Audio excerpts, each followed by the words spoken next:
They were about to put down the German Shepherd, but when they heard a mechanic shout his name, everyone froze.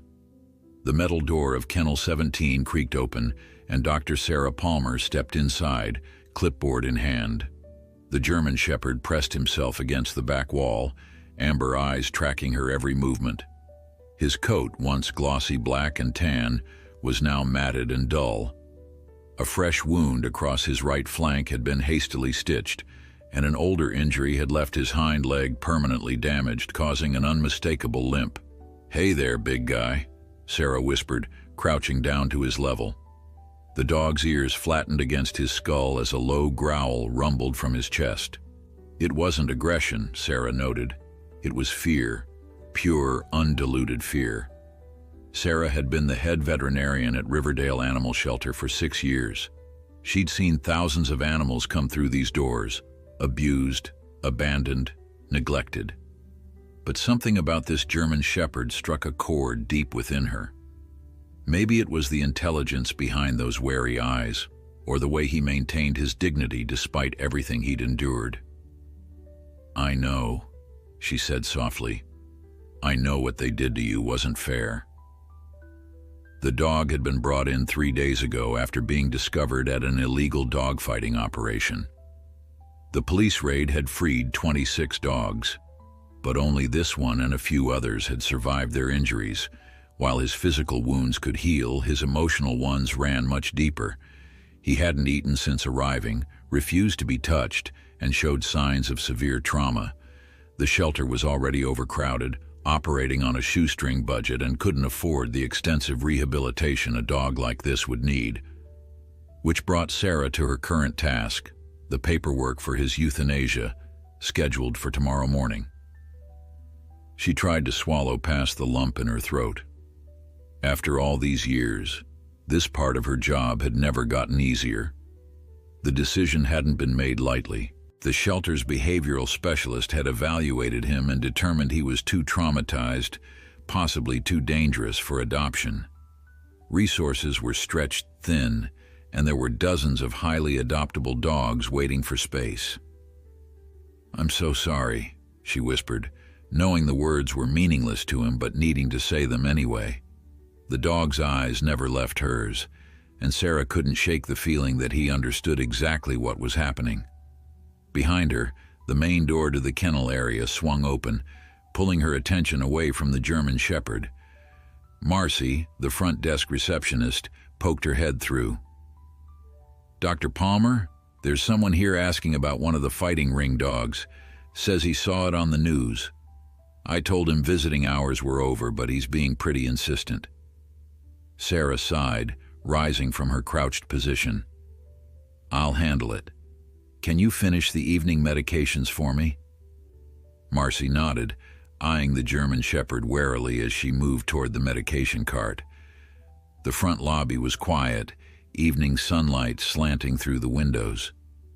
A tall man with broad shoulders stood with his back to her, studying the adoption bulletin board. He wore oil-stained jeans and a faded gray work shirt with Mike's Auto Repair embroidered on the back, the name Ray stitched in red above the pocket. "Hello," Sarah called. "I'm Dr. Palmer. I understand you had questions about the dogs from the fighting ring." The man turned, and Sarah was struck by the worry lines etched across his weathered face. Mid-40s, she guessed, with prematurely gray hair cropped short and hands that bore the calluses of physical labor. "Yeah," he said, his voice deeper than she expected. "I saw the news report. They showed some of the dogs they rescued. One of them—" He paused, running a hand over his face. "One of them looked like Commander." "Commander? My dog, German Shepherd. He disappeared about 8 months ago. Someone cut the lock on my back gate while I was at work." His voice remained steady, but Sarah noticed his hands clenching and unclenching at his sides. "I've been looking ever since. Put up posters, called shelters, everything. Then I saw that news report tonight." Sarah felt a pang of sympathy, but also caution. The shelter had strict protocols for reuniting lost pets with owners. requiring proof of ownership and identity verification to prevent abusers from reclaiming animals or people from opportunistically claiming valuable purebreds. I understand your concern, but the dogs from that operation have been through severe trauma. Most have evidence of long-term abuse. It's unlikely. Please, he interrupted. Just let me see him. If it's not Commander, I'll leave you be. But if there's even a chance... Something in his eyes, a mixture of hope and desperation, made Sarah reconsider. She'd been in this field long enough to trust her instincts about people, and nothing about this man raised alarm bells. What's your name? Raymond Dawson. Everyone calls me Ray. And what makes you think your dog might be among the ones we rescued? Ray reached into his back pocket and pulled out his wallet. From it, he extracted a worn photograph and handed it to Sarah. It showed a magnificent German Shepherd sitting proudly beside Ray, who was smiling broadly, one arm draped affectionately over the dog's shoulders. This was taken about a year ago, at the park near my house. Commander was 3 then. We'd just finished his advanced obedience training. The pride in Ray's voice was unmistakable. He could track scents better than most working canines, even helped the local police find a lost kid once. Sarah studied the photograph. The dog in the picture was indeed a handsome German Shepherd with distinctive markings, a pattern of black across his face that formed what looked almost like a mask, with a small white patch on his chest. The same markings she'd noted on their traumatized resident. She handed the photo back. Wait here. Sarah walked briskly back to the kennel area, her mind racing. If this was indeed Ray's dog, it would explain the severity of the animal's trauma, not just from the fighting ring, but from being torn away from a loving home first.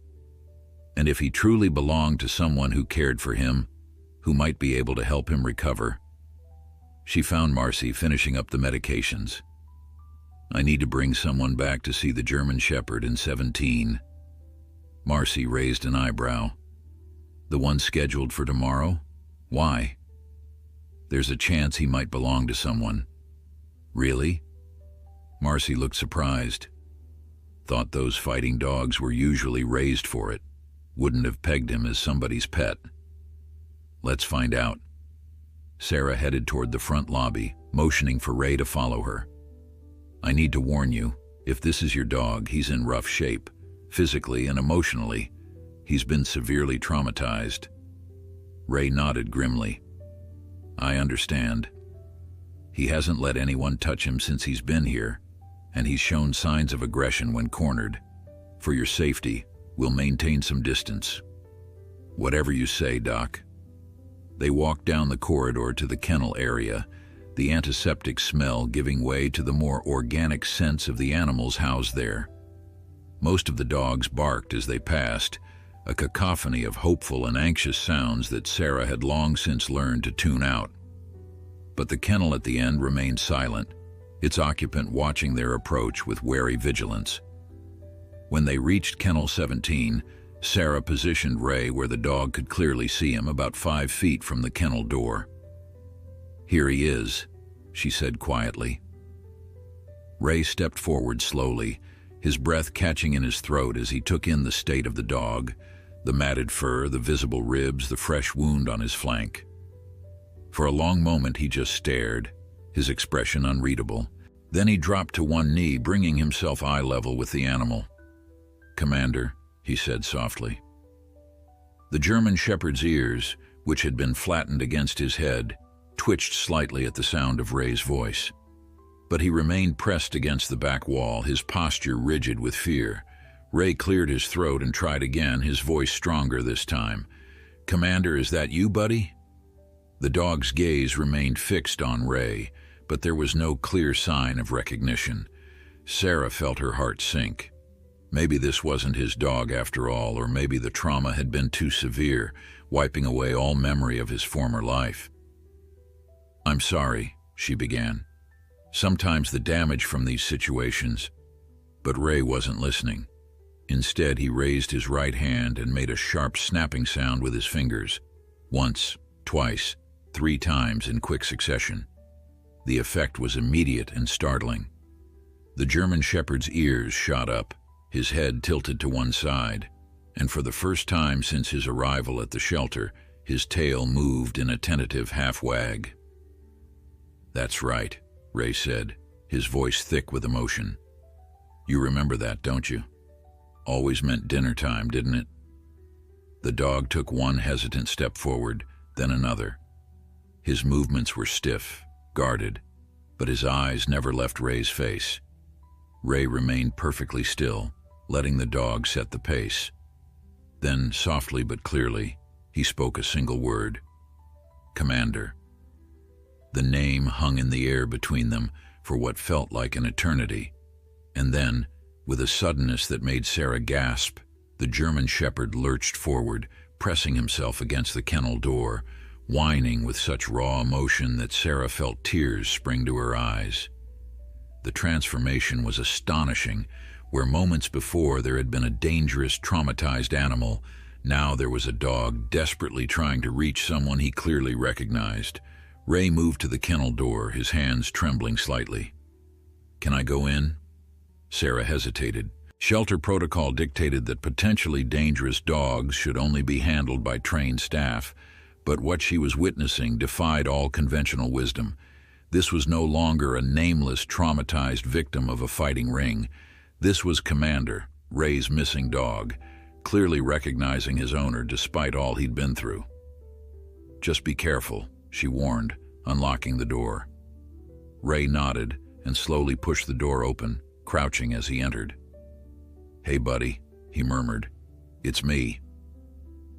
Commander stood frozen for a moment, trembling from head to tail, before taking a tentative step closer to Ray, then another. He stretched out his neck, sniffing cautiously at Ray's outstretched hand. "That's it," Ray encouraged, his voice gentle. "You're safe now." In one sudden movement, Commander closed the distance between them, pressing his body against Ray's and making a sound that was half whine, half howl, a vocalization of such profound relief and joy that Sarah felt her professional detachment crumble completely. Ray wrapped his arms around the dog, burying his face in the matted fur. "I found you," he whispered over and over. "I finally found you."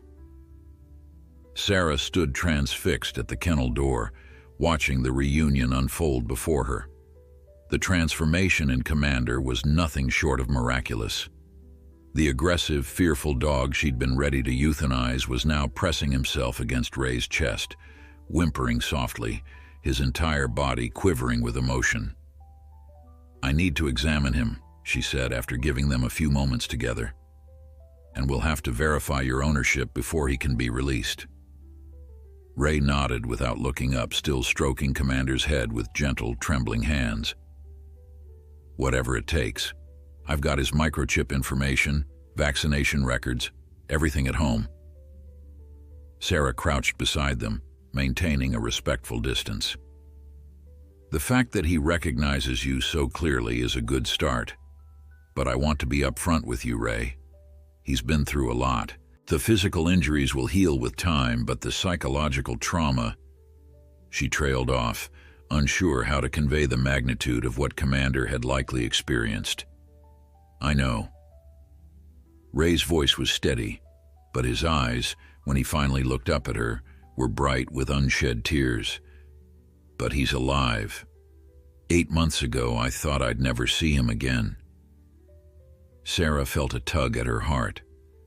In a shelter filled with sad stories, genuine happy endings were rare enough to be precious. And yet, she couldn't help but worry about what lay ahead for both of them. "Let's get him examined properly," she said, standing up. "Marcy, can you prepare exam room 2?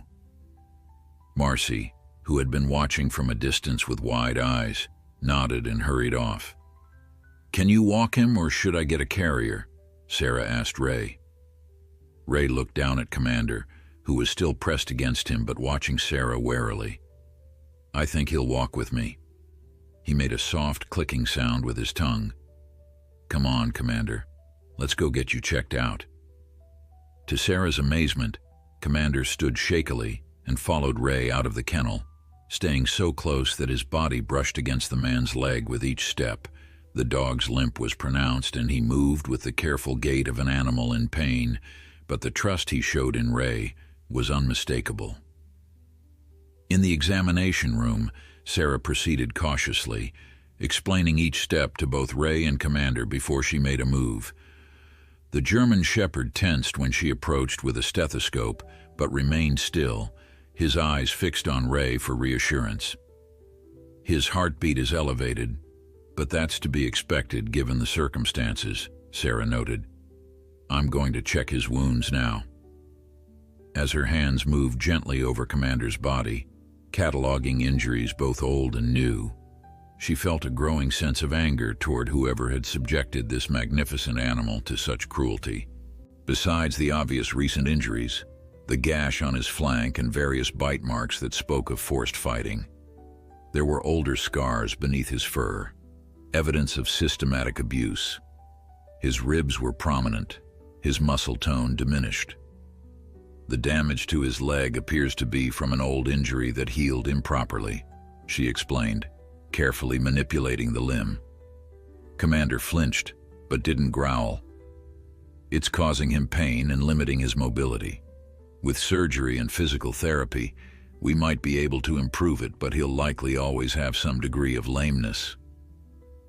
Ray's jaw tightened. Whatever he needs, I'll make sure he gets it.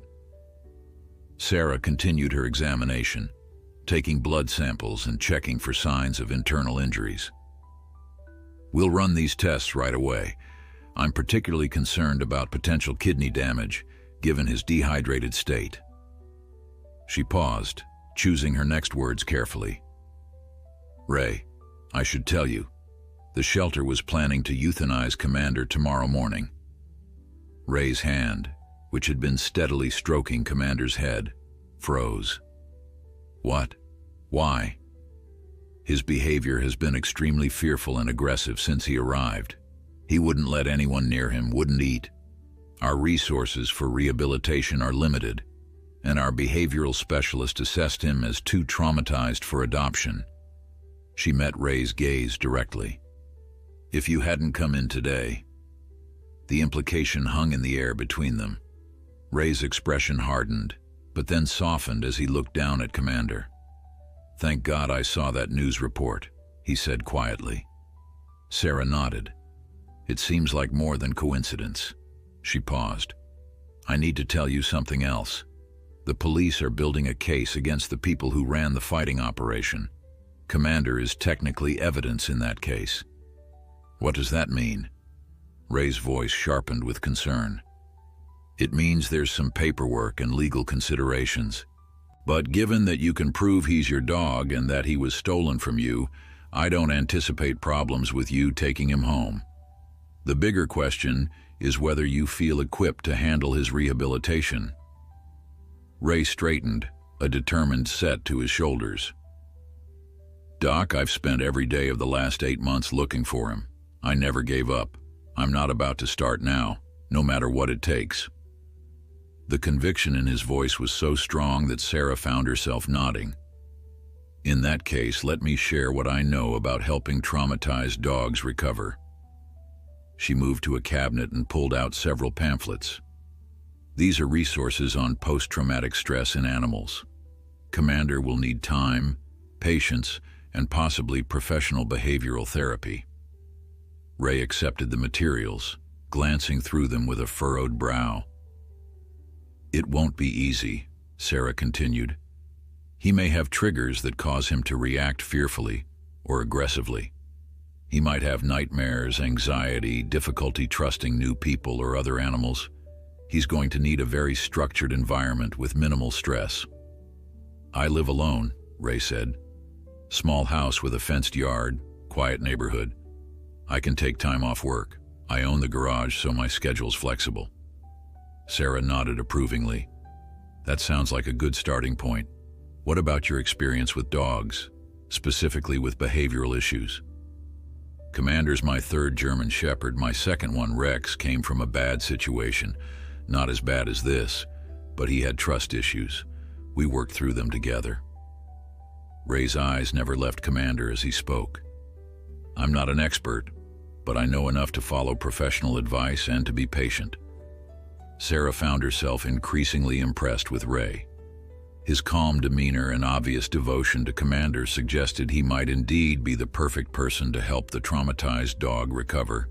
We'll need you to fill out some paperwork and provide those ownership documents you mentioned, she said.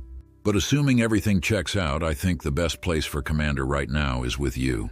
The relief on Ray's face was palpable. When can I take him home? Let's run the blood work first and make sure there's nothing urgent we need to address. Also, I'd like to clean him up a bit, change his bandages, and give you some medications for him. Sarah paused. It will take a couple of hours. Is that all right? Ray nodded, though his reluctance to be separated from Commander was obvious. I'll go get his paperwork from home. It's about a 20-minute drive each way. Perfect. That gives us time to get him more comfortable. Sarah reached for the door, then hesitated. Ray, thank you for not giving up on him. A ghost of a smile crossed Ray's weathered face. Never crossed my mind to do anything else. After Ray left, promising Commander he'd return soon, Sarah and Marcy set to work. They moved slowly and spoke in soft, reassuring tones as they cleaned Commander's wounds, bathed him, and collected samples for testing. While he still showed signs of stress, ears flat, body tense, the extreme fear and aggression from earlier had subsided significantly, as if Ray's presence had unlocked something within him, a memory of being safe and cared for.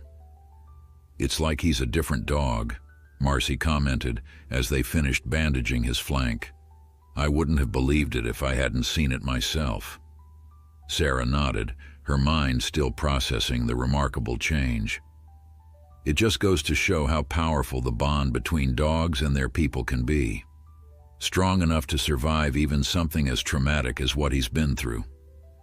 She thought of the euthanasia paperwork she'd been preparing earlier, now sitting abandoned on her desk. One coincidence, Ray happening to see that news report, had made all the difference between life and death for Commander. By the time Ray returned, Commander had been thoroughly examined, bathed, and treated. He was still painfully thin, his coat dull and his movements stiff, but already he looked more like a pet than the terrified victim they'd first encountered. Ray had brought not only Commander's paperwork, which included registration documents, veterinary records, and clear proof of microchip registration, but also a familiar-smelling blanket and a worn leather collar that he explained had been Commander's since puppyhood. I kept everything, he said simply, when Sarah commented on his thorough documentation. Couldn't bear to get rid of anything of his. Kept hoping I'd need it again someday. The paperwork was quickly processed, and after reviewing Commander's test results, which showed signs of malnourishment and minor infections but no critical issues, Sarah provided Ray with antibiotics, pain medication, and a specialized diet plan to help Commander regain his strength. She also gave him the contact information for a veterinary behaviorist who specialized in cases like this. Call me directly if you have any concerns, she said, writing her cell number on the back of her business card. Day or night, and I'd like to see him again in a week to check on his physical progress. Ray nodded, carefully looping the familiar old collar around Commander's neck. The dog lifted his head slightly, as if the weight of it was a comfort rather than a burden.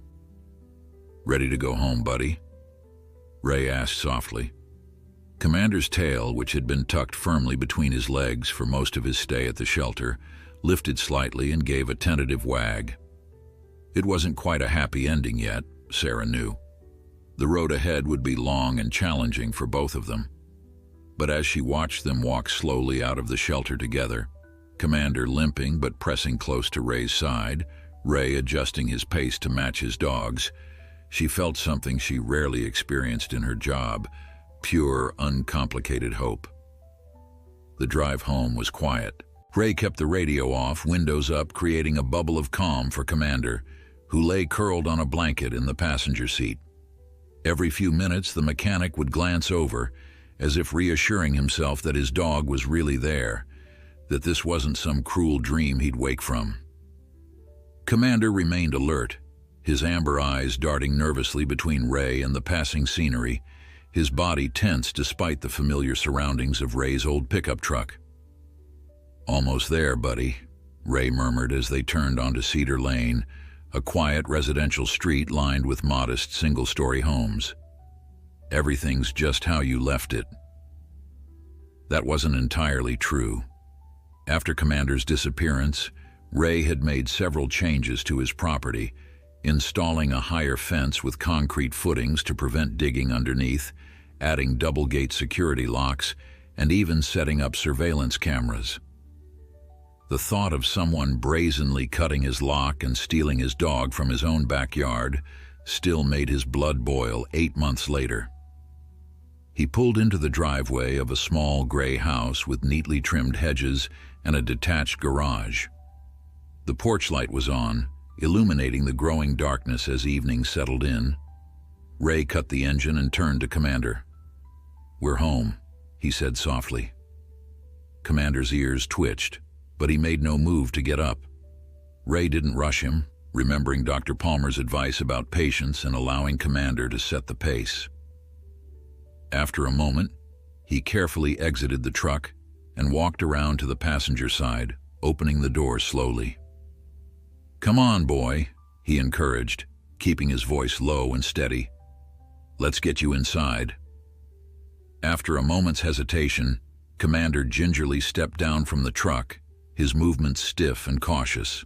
He paused on the driveway, nose working overtime as he sniffed the familiar territory.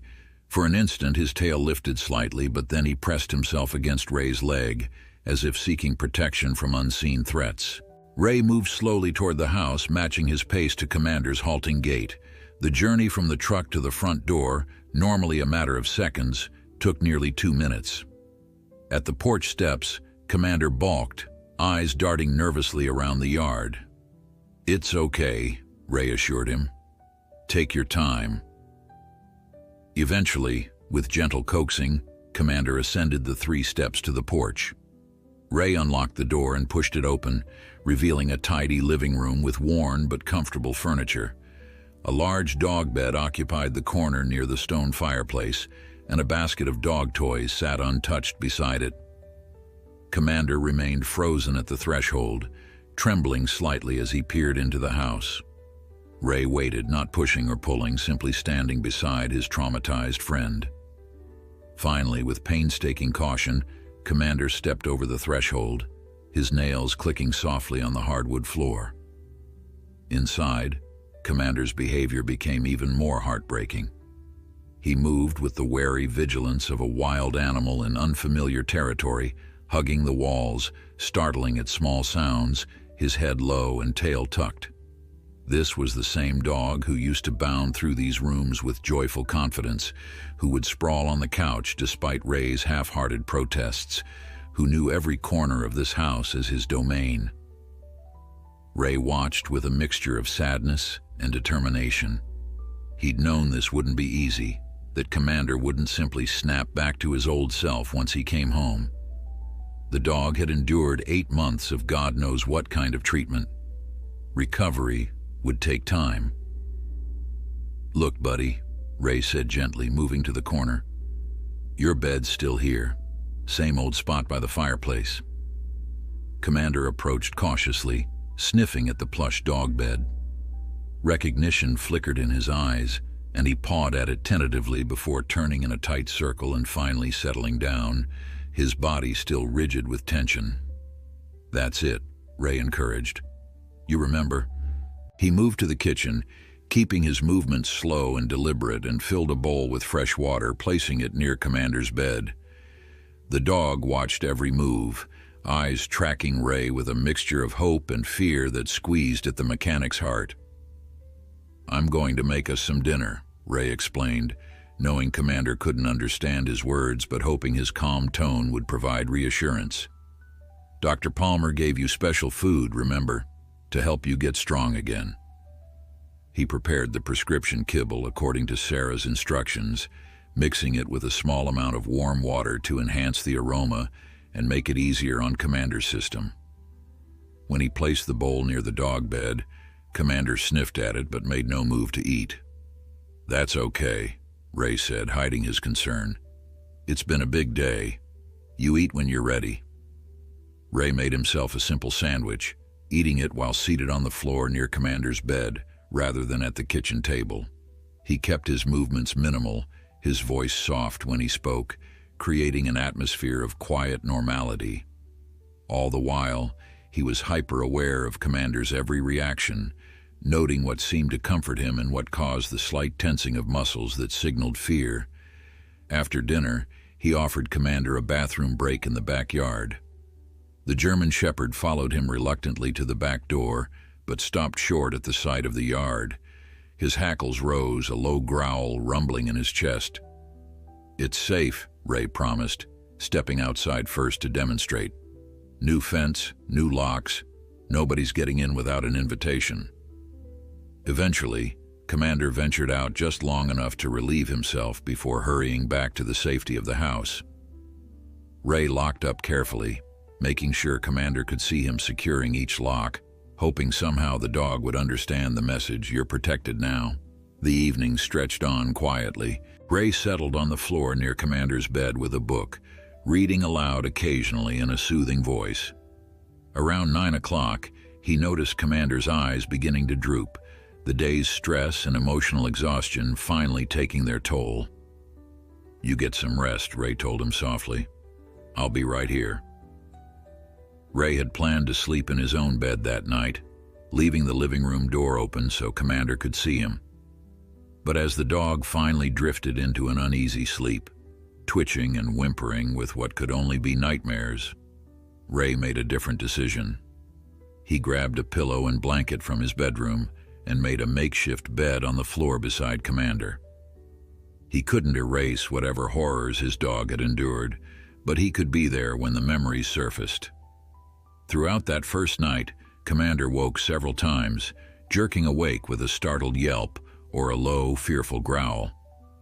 Each time, Ray spoke to him quietly, reassuring him without touching, simply being a steady, calm presence until the dog settled again.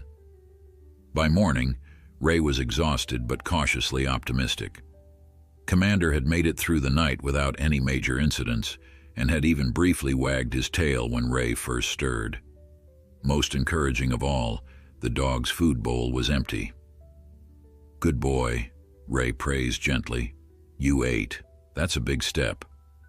He filled a fresh bowl of water and prepared breakfast, another serving of the prescription food along with the medications Dr. Palmer had provided.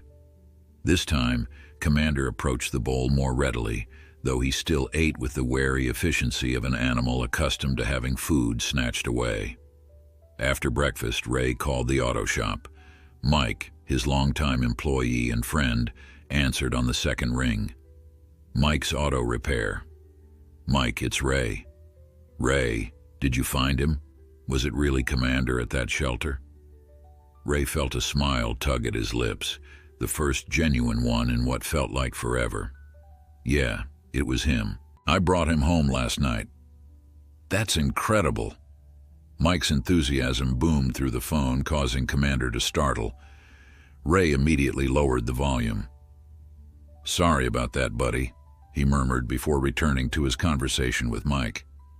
"Listen, I need to take some time off. Commander's in pretty rough shape. He needs someone with him full-time for a while." "Say no more," Mike replied, his voice now appropriately subdued. "We've got everything covered here. You take all the time you need. The guys and I have been pulling for Commander since he disappeared." "Thanks, Mike. I appreciate it." "How bad is it?" Mike asked after a pause. Ray glanced at Commander, who had settled back on his bed but was watching Ray intently, as if afraid he might vanish. "Physically, he's got some healing to do. Emotionally," he trailed off. "Let's just say it's going to be a long road." "Anything you need, Ray. Anything at all. The whole crew feels that way."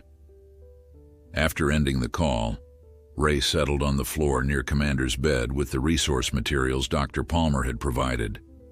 As he read about trauma responses in dogs, desensitization techniques, and rebuilding trust, Commander gradually inched closer until his head was resting lightly against Ray's knee, the first time he'd initiated contact since their reunion.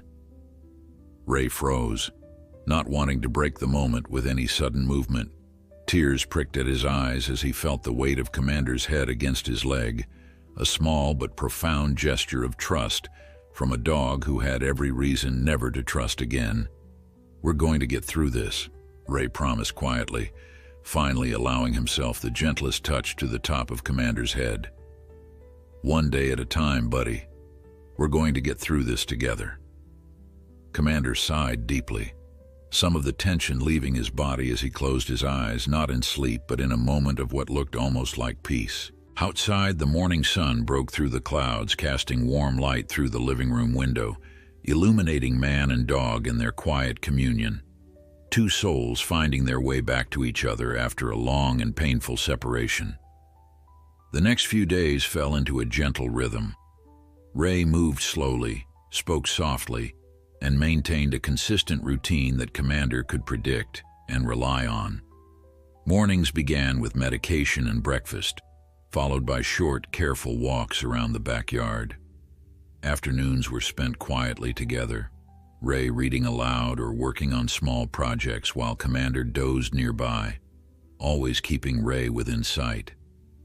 Evenings brought another short walk, dinner, and quiet time by the fireplace. Throughout it all, Ray watched for small signs of improvement, celebrating each one like a victory. Commander began eating more regularly. His sleep became slightly less disturbed. And most encouraging of all, he started responding to his name again, ears perking up whenever Ray called him. On the fourth day, Ray decided it was time to try venturing beyond the yard. The veterinary behaviorist Dr. Palmer had recommended. A woman named Elena Rodriguez was scheduled to visit the following week, but Ray wanted to start rebuilding Commander's confidence in the world outside their home. "Just a short walk down the driveway," Ray explained as he gently attached a new harness, easier on Commander's injuries than his old collar. "We'll turn back any time you want."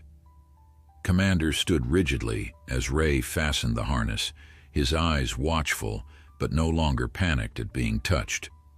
When Ray opened the front door, the German Shepherd hesitated, then followed with careful steps onto the porch. They made it to the end of the driveway before Commander froze, hackles rising at the sound of a car passing on the street. Ray didn't pull or coax, simply stood beside him, a steady presence until the dog's breathing calmed. "That's enough for today," he said approvingly. "Good job, buddy." Each day they went a little farther, to the neighbor's driveway, then to the corner of the street, then halfway down the block. Commander remained hypervigilant, startling at sudden noises and shrinking from passing cars, but he continued to follow Ray, his trust growing incrementally. A week after bringing Commander home, Ray drove him back to the shelter for his follow-up appointment with Dr. Palmer. The return visit clearly worried Commander, who panted anxiously in the passenger seat, but he didn't try to retreat when they entered the building. Sarah Palmer's smile was warm and genuine when she saw them. "Look at you," she exclaimed softly, noting the improvement in Commander's appearance. His coat, though still dull, was clean and brushed. He'd gained a small amount of weight, and there was a tentative alertness in his posture that hadn't been there before.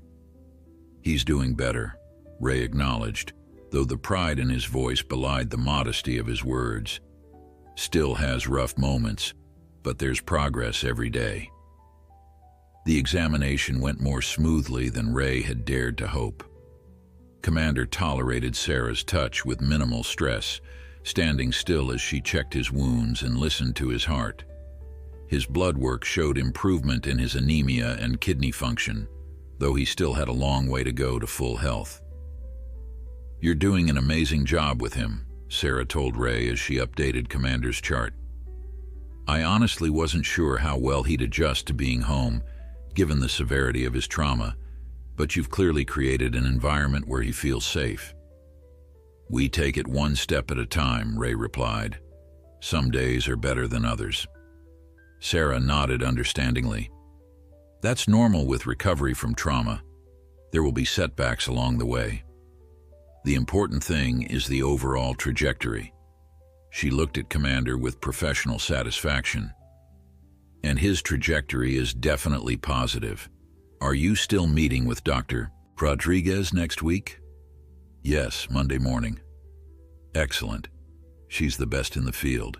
She'll help you navigate the next phases of his recovery. Sarah hesitated, then asked, Have you heard anything from the police about the fighting ring investigation? Ray's expression darkened. Got a call yesterday. They want me to give a statement since Commander was stolen property. They're building a case against 3 men they arrested at the scene. Will Commander need to be part of the investigation? They have photos and medical documentation from when he was rescued. The prosecutor says that should be sufficient. Ray's hand moved unconsciously to Commander's head. No way I'd let them put him through more trauma for evidence. Sarah nodded approvingly. I'm glad to hear it. He's been through enough. After setting up another follow-up appointment for the following week, they headed home. Ray had hoped the positive experience at the shelter would continue once they returned, but trauma recovery was rarely linear. That evening, a thunderstorm rolled in, bringing with it flashes of lightning and rumbling thunder that sent Commander into a panic unlike anything Ray had witnessed since bringing him home. The German Shepherd paced frantically, panting and whining, his eyes wild with fear as he sought a place to hide. Ray tried everything, speaking soothingly, offering treats, creating a quieter space in the bathroom with the fan running to mask the thunder. Nothing worked. Commander's fear escalated until he wedged himself into the small space between the couch and the wall, trembling violently. It's okay, buddy, Ray repeated, sitting on the floor nearby, heart aching as he watched his once brave dog reduced to terror by a simple thunderstorm. You're safe. I'm right here. The storm lasted for nearly 2 hours. By the time it passed, Ray was emotionally drained and Commander was exhausted, his body limp with the aftermath of sustained panic. It was a sharp reminder of how fragile recovery could be, how quickly progress could seem to vanish in the face of triggers neither of them could control. The next morning, Ray woke early to find Commander standing by the front door, his posture alert rather than fearful.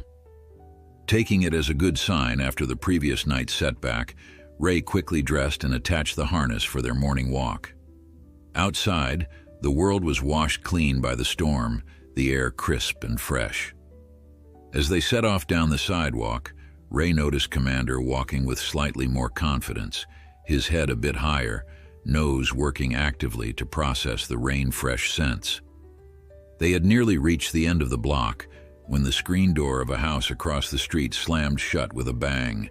Commander froze, then bolted, yanking the leash from Ray's unprepared hand. The German Shepherd took off down the street, running with a speed that belied his injured leg, driven by pure panic. "Commander," Ray called, breaking into a run himself. "Commander, stop!" But the dog was beyond hearing, beyond reasoning, trapped in a fear response that overrode everything else. Ray sprinted after him, heart pounding with dread. All he could think about was Commander running into traffic, or disappearing again, lost and terrified in an unfamiliar neighborhood. Commander reached the end of the block and turned right, disappearing from view. By the time Ray made it to the corner, gasping for breath, the dog was nowhere in sight. Panic threatened to overwhelm him, but Ray forced it down. Losing his composure wouldn't help Commander. "Commander!" he called again, jogging down the street, scanning front yards and driveways. "Commander, come!" Nothing. No sign of the German Shepherd anywhere. Ray continued searching, calling Commander's name with increasing desperation as he covered the surrounding blocks. After nearly 20 minutes, he was on the verge of returning home to get his truck when his phone rang. "Hello?" he answered breathlessly. "Ray, it's Mike." His friend and employee's voice was unusually gentle. "I think I've got something of yours." "Commander?" Relief flooded through Ray so intensely he had to lean against a nearby fence. "You found him?" "More like he found us. He's here at the garage. Pretty shaken up, but he's okay." Ray could hardly believe it. The auto repair shop was nearly a mile from his house, and Commander had only been there a handful of times before his disappearance. "I'll be right there." 10 minutes later, Ray pulled into the parking lot of Mike's Auto Repair. The familiar single-story brick building with its 3 service bays had been Ray's livelihood for over 15 years. He'd built the business from the ground up, turning it from a struggling one-man operation into a respected local garage with 6 full-time employees. Mike was waiting outside, a stocky man with a salt and pepper beard and perpetually oil-stained hands. "He's in your office," he said as Ray approached. "Wouldn't let anyone near him at first, but he's calmed down some." Ray hurried inside, through the reception area, and into the small office at the back. Commander was huddled beneath the desk, trembling but intact. When he saw Ray, his tail gave a single tentative wag. "Hey, buddy," Ray said softly, crouching down. "You gave me quite a scare." Commander crawled out from under the desk and pressed against Ray's legs, whining softly as if in apology. "It's okay," Ray assured him, carefully checking for injuries and finding none. "It's okay. You're safe now." Mike leaned against the doorframe, watching their reunion with undisguised emotion. "Never seen anything like it," he said. "He came tearing into the parking lot like he had the devil on his tail, straight to your office door, like he knew exactly where to find safety." Ray looked up from Commander, meeting his friend's gaze. "He remembered," he said simply. "After everything, he remembered this place." "Not just the place," Mike corrected gently. "He remembered you, Ray.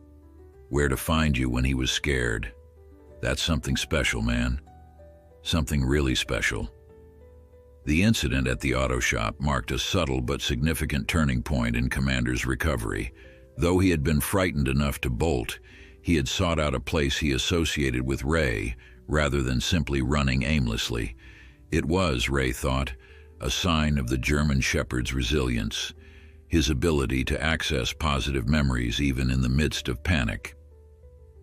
Dr. Elena Rodriguez confirmed this assessment during her first visit to Ray's home the following Monday. A petite woman with keen eyes and a calm demeanor, she spent the initial hour simply observing Commander in his environment, noting his behavior and interactions with Ray. "He's hypervigilant," she explained, watching as Commander tracked every small sound and movement in the house. "But he's oriented to you as his safe person. That's extremely positive." They sat in Ray's living room, Commander positioned between Ray's feet, maintaining physical contact as if to reassure himself of his person's presence. "The fact that he sought out the auto shop is particularly encouraging," Dr. Rodriguez continued. "It shows that despite his trauma, he's retaining and using positive associations from his life before the fighting ring. We can build on that." Ray nodded, absorbing the information with the same focused attention he'd apply to diagnosing a complex engine problem. "So what's our next step?" "We'll work on 3 main areas," Elena replied, opening her laptop to show Ray a recovery plan she'd developed. "First, creating a consistent environment that minimizes triggers and builds security. Second, carefully managed exposure to potential stressors to help him develop coping mechanisms. And third, rebuilding his confidence through positive training experiences." For the next 2 hours, she guided Ray through specific techniques: how to recognize signs of stress before they escalated to panic, how to use food and play as positive reinforcement, how to create safe spaces throughout the house where Commander could retreat if overwhelmed. "The goal isn't to avoid all stress," she explained as she demonstrated a simple targeting exercise that Commander cautiously engaged with. "That's impossible. The goal is to help him learn that he can handle stress, that he has tools to cope with it, and most importantly, that you'll be there supporting him through it. Ray absorbed every detail, asking thoughtful questions and taking notes. When Elena finally prepared to leave, she seemed genuinely impressed with both of them. "You've got good instincts with him," she told Ray. "A lot of people would either coddle him completely, which can actually reinforce fear, or try to force him to get over it, which would destroy trust. You're finding the right balance." "I just want him to feel safe again," Ray said simply. Elena smiled. "That's exactly right. Safety first, then confidence, then joy. We'll get there." Over the next few weeks, Ray diligently followed Elena's program. Each day brought small exercises designed to gently stretch Commander's comfort zone while reinforcing his sense of security. They practiced "look at me" commands to help redirect Commander's attention during stressful moments. They worked on creating positive associations with once frightening triggers like car doors slamming or sudden movements. Progress was measured in subtle changes: Commander sleeping more soundly, holding his tail a bit higher during walks, occasionally initiating play with a tentative nudge of a toy against Ray's hand. There were still setbacks, days when Commander seemed to retreat into himself, nights when nightmares left him panting and disoriented. But the overall trajectory, as Dr. Palmer had put it, remained positive. 3 weeks after bringing Commander home, Ray received a call from Detective Marcus Chen, the lead investigator on the dogfighting case. "We're moving forward with charges against the 3 main operators," Chen explained.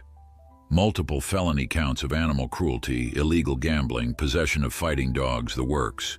But we've hit a snag with connecting them to the theft of your dog." Ray tensed, his hand automatically moving to stroke Commander's head. "What kind of snag?"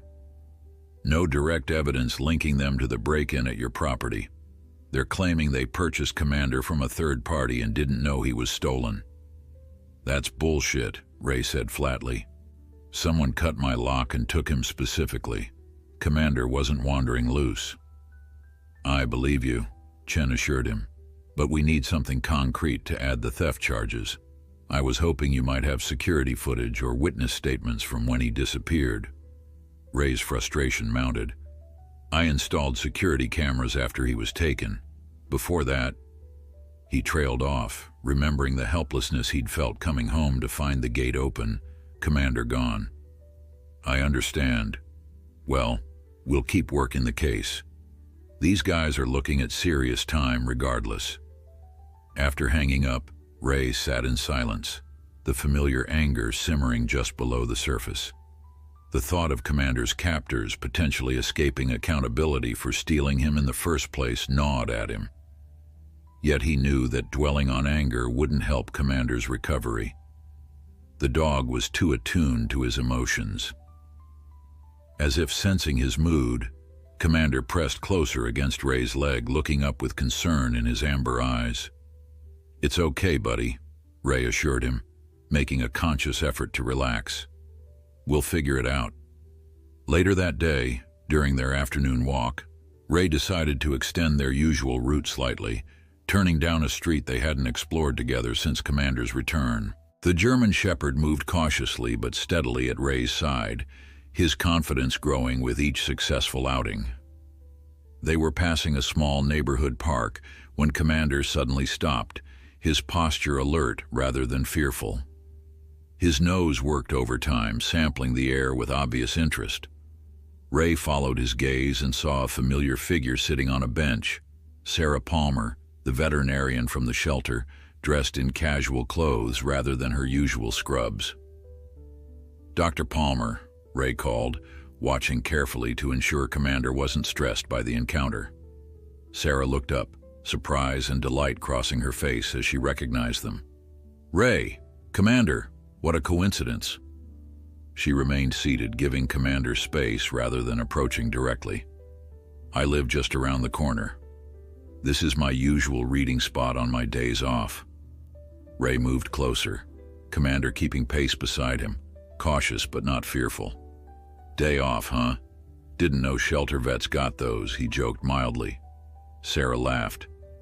Occasionally, I have to be forced to take them, according to my staff. Her gaze shifted to Commander, professional assessment mixing with genuine warmth. He looks fantastic, Ray.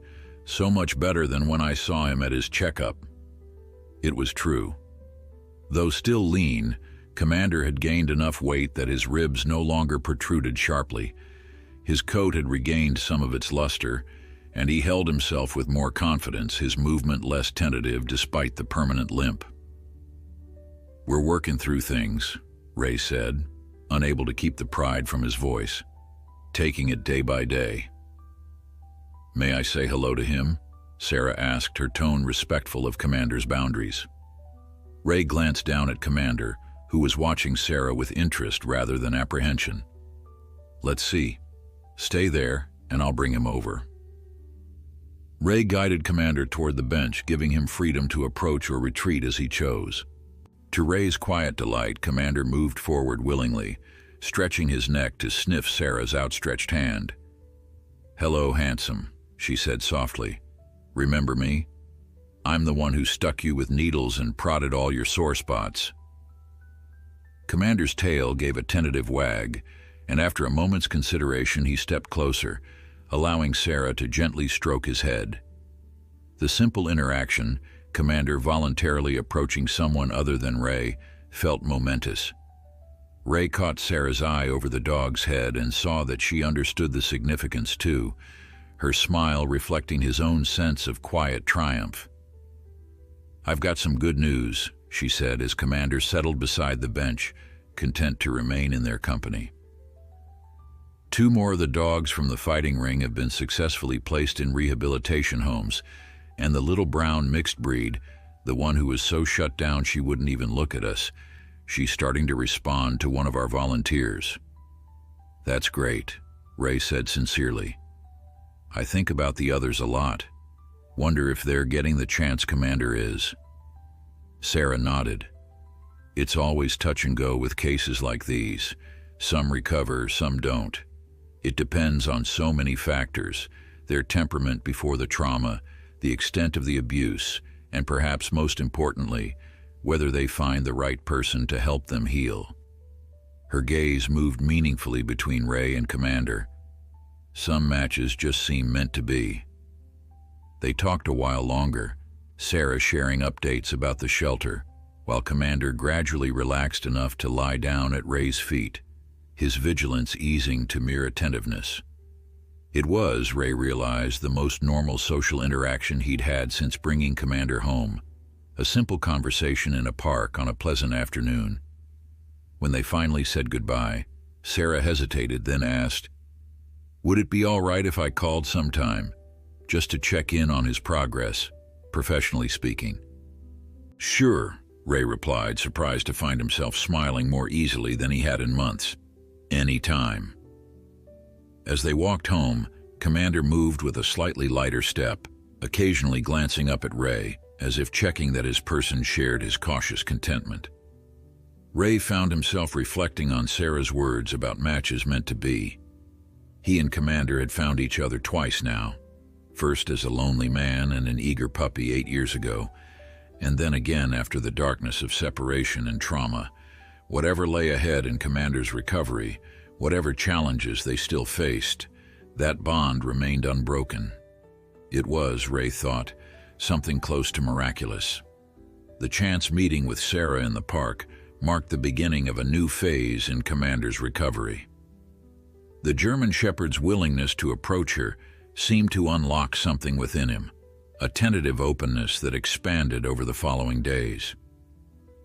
During their walks, he began showing curiosity about his surroundings rather than just hypervigilance, occasionally pausing to investigate an interesting scent or watch a squirrel with alert interest instead of fear. A week after the encounter in the park, Ray was replacing a worn gasket in his kitchen sink when his phone rang. Commander, who had been dozing nearby, lifted his head as Ray wiped his hands on a rag and answered. "Hello?" "Ray, it's Sarah Palmer. I hope it's okay that I'm calling." Her voice carried a mixture of professional concern and something more personal that Ray couldn't quite define. "Of course," he replied, finding himself unexpectedly pleased to hear from her. "Commander's doing well, just had a session with Dr. Rodriguez yesterday, in fact. That's actually why I'm calling." There was a slight hesitation in her voice. "I have a somewhat unusual request." Ray set down his wrench, giving her his full attention. "I'm listening." "There's a dog at the shelter, another one from the fighting ring, a female Belgian Malinois named Nova. She's made minimal progress despite our best efforts. Physically, she's recovering, but emotionally..." Sarah trailed off, and Ray could picture her professional demeanor slipping to reveal the compassionate woman beneath. "We're running out of options for her." Ray felt a pang of understanding. "You're thinking of euthanasia." "It's being discussed," Sarah admitted, her voice tight. "But I can't shake the feeling that we're missing something with her. She reminds me so much of Commander when he first arrived, that same look in her eyes like she wants to trust but can't remember how." Ray glanced at Commander, who had risen from his resting place and padded over, sensing the shift in Ray's attention. "What are you suggesting?" "I was wondering if you might bring Commander to meet her." The words came out in a rush, as if Sarah had been holding them back. "It's unorthodox, I know, but sometimes dogs can reach each other in ways humans can't, and Commander has made such remarkable progress." "You think he could help her?" Ray finished for her, understanding dawning. "Maybe, or maybe not. It might be too much for him, too triggering. That's why I'm asking you rather than making it an official recommendation. You know Commander best. If you think it would set back his recovery, we'll forget I mentioned it." Ray considered the request carefully. Commander had indeed made progress, but he was still fragile in many ways. A return to the shelter environment, facing another traumatized dog, could potentially trigger setbacks. Yet something about Sarah's request resonated with him. The idea that Commander, having found his way back from the darkness, might somehow light the path for another. "Let me talk to Dr. Rodriguez," he said finally. "Get her professional opinion. When does Nova's situation need to be decided?" "The committee meets next Thursday." Sarah's relief at his not outright refusal was palpable. "Thank you for even considering it, Ray. I know it's asking a lot." After they hung up, Ray sat beside Commander, gently stroking the dog's head as he weighed the decision. The German Shepherd leaned into his touch, a far cry from the fearful animal who had flinched away from contact just weeks earlier. "What do you think, buddy?" Ray murmured. "You up for helping another survivor?" Commander looked at him with those intelligent amber eyes, as if he understood the weight of the question. Ray couldn't help but remember how close Commander had come to being euthanized himself, how one coincidence, one moment of recognition, had made all the difference between life and death. The next day, Ray discussed Sarah's request with Dr. Rodriguez during their scheduled session. The behaviorist listened thoughtfully, then spent extra time observing Commander's current stress levels and responses. "It's not without risk," she concluded, watching as Commander successfully completed a series of confidence-building exercises. "But there's also potential benefit, not just for Nova, but for Commander too. Helping another dog could actually reinforce his own recovery, give him purpose.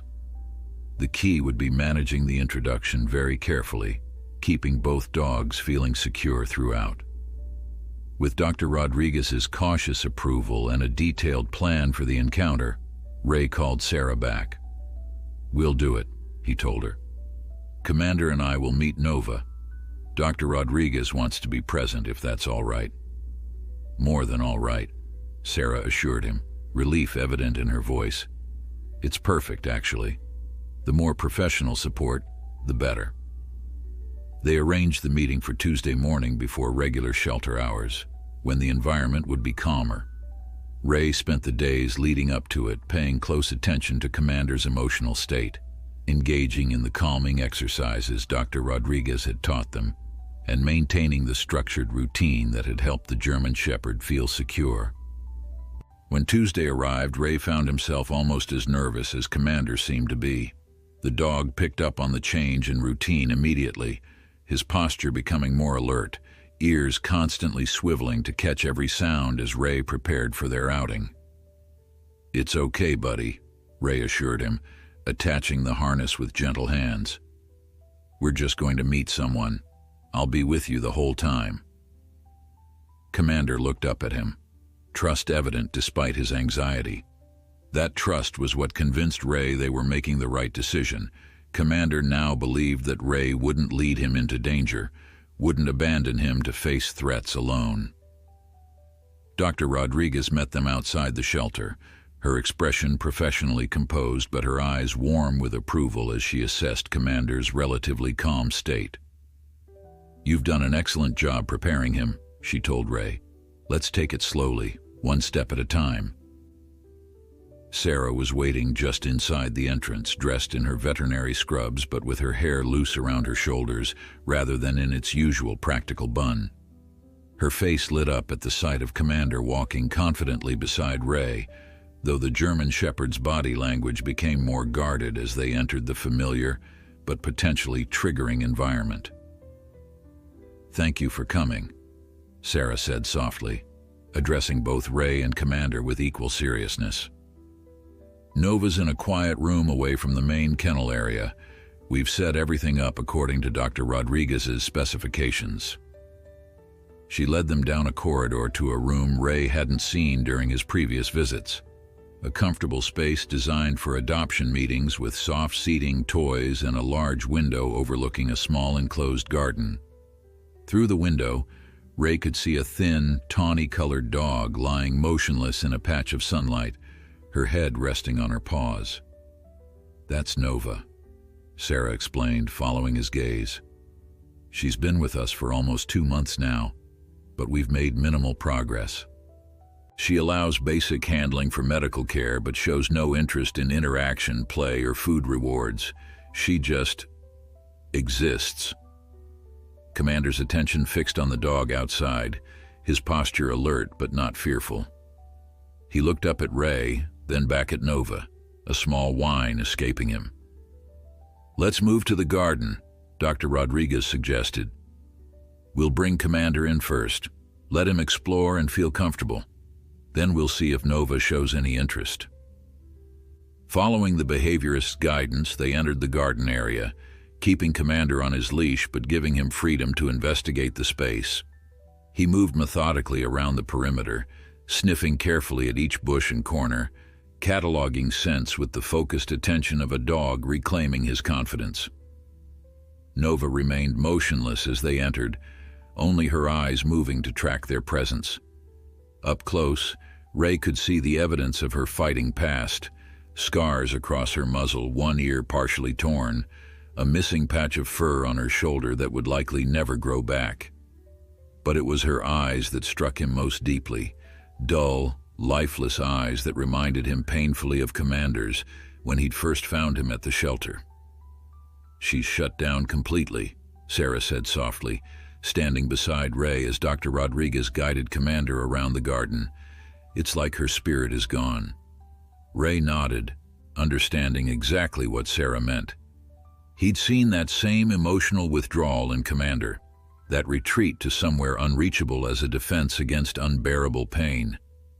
After Commander had thoroughly explored the garden and showed signs of being comfortable in the space, Dr. Rodriguez nodded to Sarah. "Let's see if we can encourage some interaction." Sarah approached Nova slowly, crouching beside the Malinois and attaching a long, lightweight leash to her collar. The dog allowed the handling with passive acceptance rather than interest or resistance, a kind of emotional surrender that was almost more heartbreaking than fear would have been. Under Dr. Rodriguez's guidance, Sarah brought Nova to a neutral area of the garden about 10 feet from where Commander stood beside Ray. The German Shepherd watched with evident interest, his head tilted slightly as he observed the other dog. "Now we wait," Dr. Rodriguez said quietly. "Let them set the pace." For several long minutes, nothing happened. Nova remained motionless except for her eyes, which moved between the humans and Commander without expression. Commander watched her with alert attention, occasionally glancing up at Ray as if seeking guidance. Then, almost imperceptibly, something changed. Nova's nostrils flared slightly as she caught Commander's scent. Her eyes, previously empty, focused with the faintest spark of interest. Commander, sensing the shift, took a single step forward, then stopped, waiting. The air in the garden seemed to still as Nova and Commander regarded each other. Ray held his breath, acutely aware that they were witnessing something profound, two survivors recognizing each other across the chasm of their shared trauma. Nova's ears, one of them permanently damaged, twitched forward slightly, the first voluntary movement she'd made since they entered the garden. Commander responded with a subtle shift in posture, lowering his head just a fraction, his body language neither threatening nor submissive but somehow inviting. "Remarkable," Dr. Rodriguez whispered. "He's communicating at exactly the right level for her, not pushing but offering connection." Sarah nodded, her eyes bright with tentative hope. "He knows, doesn't he? He understands what she's been through." Ray felt a swell of pride as Commander took another cautious step forward, then another, his movements deliberate and gentle. Nova remained motionless, but her gaze stayed fixed on the approaching German Shepherd, her eyes showing the first flicker of life Ray had seen in them. When Commander was about 3 feet away, he carefully lowered himself to the ground, resting on his belly in a non-threatening posture. Then he did something that brought a lump to Ray's throat. He shifted his position so that his injured leg, the one that would always bear the mark of his trauma, was visible to Nova. It was almost as if he was saying, "I've been hurt too, I understand." For a long moment, nothing happened. Then, with painstaking slowness, Nova raised her head from her paws. "Oh my God," Sarah breathed, her hand unconsciously finding Ray's arm and gripping it. That's the first time she's responded to anyone. The two dogs remained in silent communion, an exchange passing between them that none of the humans present could fully comprehend. After what felt like an eternity, Nova did something that seemed to surprise even Dr. Rodriguez. She inched forward, closing the distance between herself and Commander by a few reluctant centimeters. "Let them continue," the behaviorist advised when Ray made a slight movement forward. "This is exactly what we hoped for. Commander is creating a safe space for her to engage." Over the next 15 minutes, the careful dance continued. Commander remained patient and inviting, occasionally making small, non-threatening movements that kept Nova's attention engaged. The Malinois responded with incremental shifts of her own, raising her head a bit higher, her ears moving more freely, her body gradually losing some of its rigid tension. "I think that's enough for a first meeting," Dr. Rodriguez finally said. "Let's end on this positive note." Ray nodded, stepping forward to gently attach Commander's leash. The German Shepherd rose willingly but cast a final glance at Nova before turning to leave. The Malinois watched them go, her head still raised.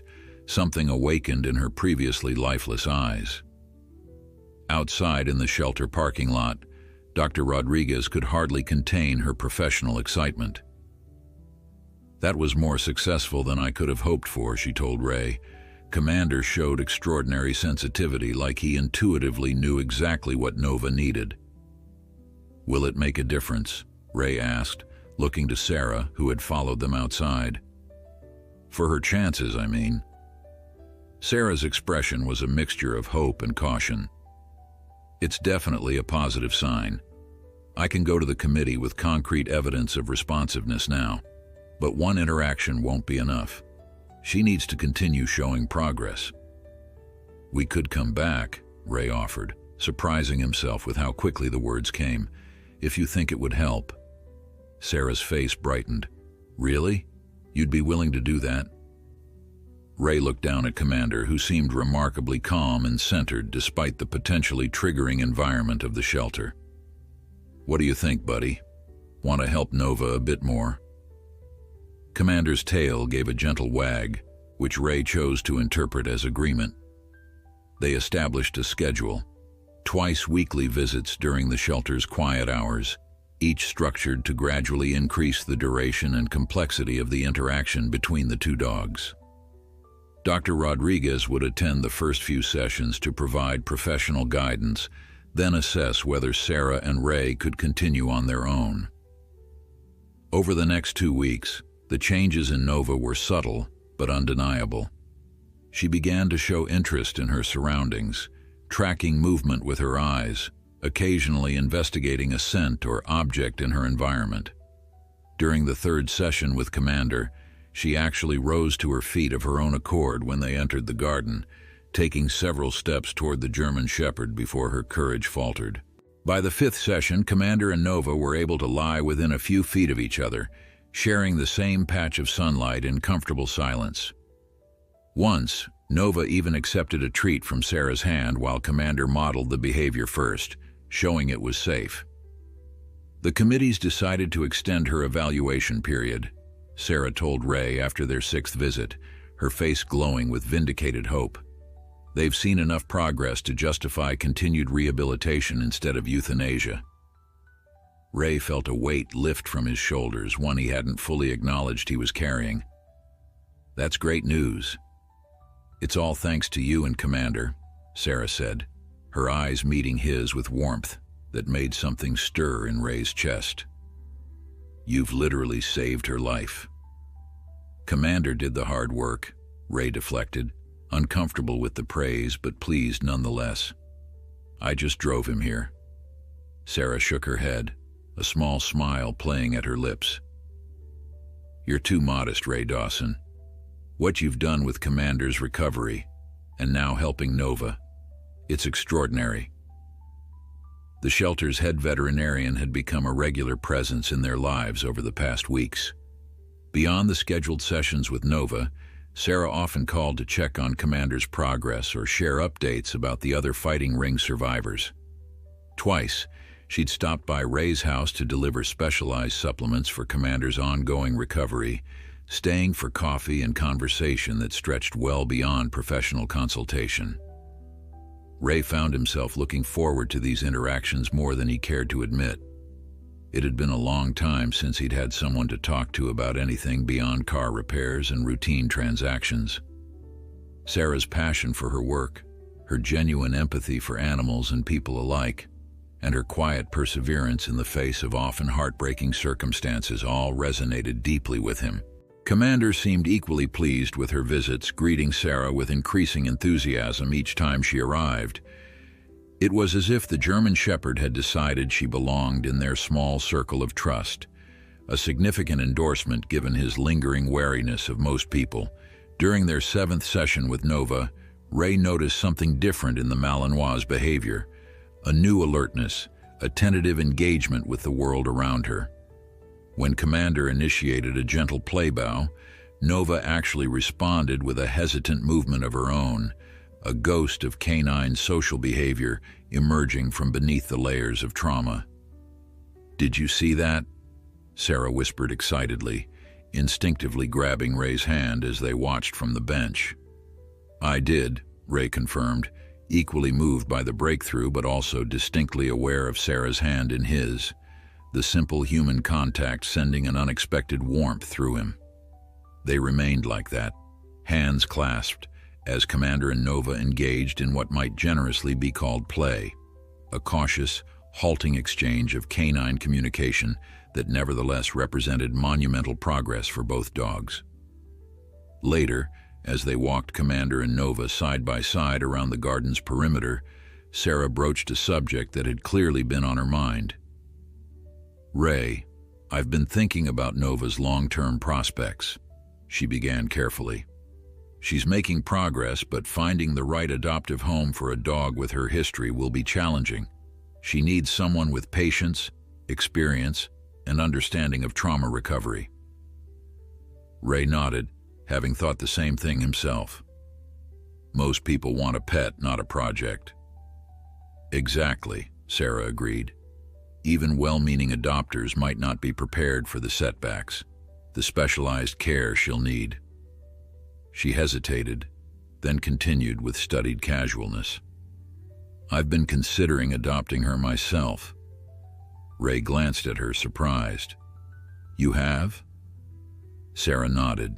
I've always connected with the difficult cases, the ones others give up on, and seeing Nova's response to Commander, how much comfort she takes from his presence. She trailed off, then met Ray's eyes directly. I was wondering how you might feel about our continuing to work with them together, even after she comes home with me. They've developed a bond that seems therapeutic for both of them. The question carried implications beyond the welfare of the dogs, an opening to a relationship that might extend beyond their professional connection, an invitation to remain in each other's lives. Ray found himself smiling, a genuine, unforced expression that felt unfamiliar on his face. I think Commander would like that. He seems to have appointed himself as Nova's personal guide to recovery. And what about Commander's person? Sarah asked, her tone light but her eyes serious. Would he like that too? Ray felt something shift inside him, a door long closed, cracking open just a fraction. Yeah, he said softly. I think he would. Sarah's adoption of Nova progressed through the shelter's protocols with unusual speed, facilitated by her position as head veterinarian and her demonstrated success with the traumatized Malinois. Within 2 weeks of their conversation in the garden, Sarah completed the final paperwork, officially becoming Nova's new person. It feels a bit like cheating the system, she admitted to Ray as they sat on his back porch, watching Commander and Nova explore the yard together on a warm Saturday afternoon. I skipped the waiting lists and home visits that regular adopters have to go through. Ray shook his head, nursing a cup of coffee as the autumn sunlight dappled through the branches of an old maple tree. You're the most qualified person to take her. Anyone would agree with that. Nova moved with increasing confidence around the unfamiliar space, taking her cues from Commander. Though still wary, she no longer cowered at unexpected sounds or movements, and her eyes had lost that vacant, disconnected look that had been so heartbreaking. Most remarkable to Ray was watching the two dogs together, the careful way Commander modeled normal canine behaviors for Nova, the patience with which he waited for her when she hesitated, the subtle encouragement he provided through body language, intelligible only to another dog. It's like he's teaching her how to be a dog again, Sarah observed, voicing Ray's exact thoughts. He remembers, Ray said softly. Somewhere inside, under all the trauma, he remembers who he was before, and he's showing her how to find that part of herself too. Sarah's hand found his, a gesture that had become increasingly natural between them over the past weeks. He had you to help him remember. That makes all the difference. Ray's thumb traced small circles on the back of her hand, a simple contact that felt profound after years of solitary existence. Since Commander's disappearance, he'd retreated almost completely into himself, focusing solely on his search for the dog and the mechanical problems he could fix at the garage. Now, with the German Shepherd's return and Sarah's entrance into their lives, Ray found himself re-engaging with the world, rediscovering parts of himself he'd thought long buried. Their relationship had evolved naturally without grand declarations or formal dating rituals. Sarah simply began spending more time at Ray's house, first to help Nova acclimate to Commander's territory, then because it seemed the most comfortable place for all four of them to be together. Ray discovered that she preferred tea to coffee, loved old jazz records, and could spend hours discussing veterinary medicine with the same passionate focus he applied to engines. He found himself looking forward to her arrivals, feeling more fully alive in her presence. "Have you thought about when you might return to work?" Sarah asked, watching as Commander gently nudged a tennis ball toward Nova, who regarded it with cautious interest. Ray nodded. "Mike's been asking the same thing. I've been helping remotely, consulting on the more complex repairs, but the guys have been covering for me for almost 2 months now. Commander seems stable enough for you to start transitioning back, at least part-time, Sarah observed with her veterinarian's objective assessment. Dr. Rodriguez mentioned the same thing in our last session. I've been thinking about bringing him with me, Ray admitted. After that day he ran to the garage when he was scared. It seems like he associates the shop with safety, and he used to love it there before. Before, Sarah echoed softly, understanding all that the word encompassed. They'd been careful not to dwell on the 8 months of Commander's captivity, focusing instead on his recovery and future. But occasionally the shadow of that time fell across their conversations, inescapable despite their best efforts. Have you heard anything more from Detective Chen? Sarah asked, referring to the police investigator handling the dogfighting case. Ray's expression tightened slightly. They've got solid cases against the 3 main operators, multiple felony counts, looking at serious prison time, but they still can't connect them directly to Commander's theft. That must be frustrating, Sarah said gently, knowing how deeply it bothered Ray that whoever had specifically targeted Commander might escape accountability for that particular crime. It is, but Ray watched as Commander successfully coaxed Nova into touching the tennis ball with her nose, a small victory that brought a smile to his face despite the difficult subject. The most important thing is that he's home and recovering. The rest is just details. Sarah squeezed his hand, appreciating the hard-won perspective. Speaking of home and recovering, I should probably get Nova back to my place soon. I want to maintain her routine as much as possible during this transition period. As if on cue, Nova approached them, Commander trotting proudly beside her. The Malinois still moved with a certain caution, but the fact that she willingly approached humans at all represented enormous progress. Good girl, Nova, Sarah praised softly, extending her hand palm down for the dog to sniff. Nova held her ground, neither advancing further nor retreating, a neutral response that was actually a significant improvement over her previous fear-based reactions.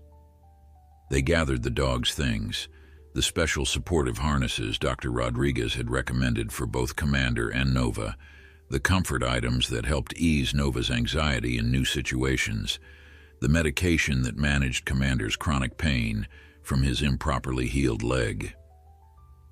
I was thinking, Ray said as he walked Sarah and Nova to her car, Commander following faithfully at his side.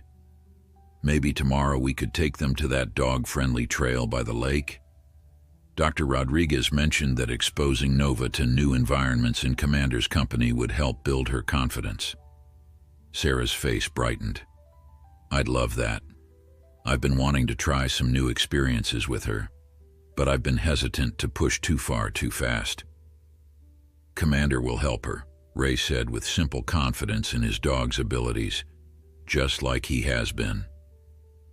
After Sarah and Nova departed, Ray spent the evening in quiet companionship with Commander, maintaining the peaceful routine that had become their sanctuary.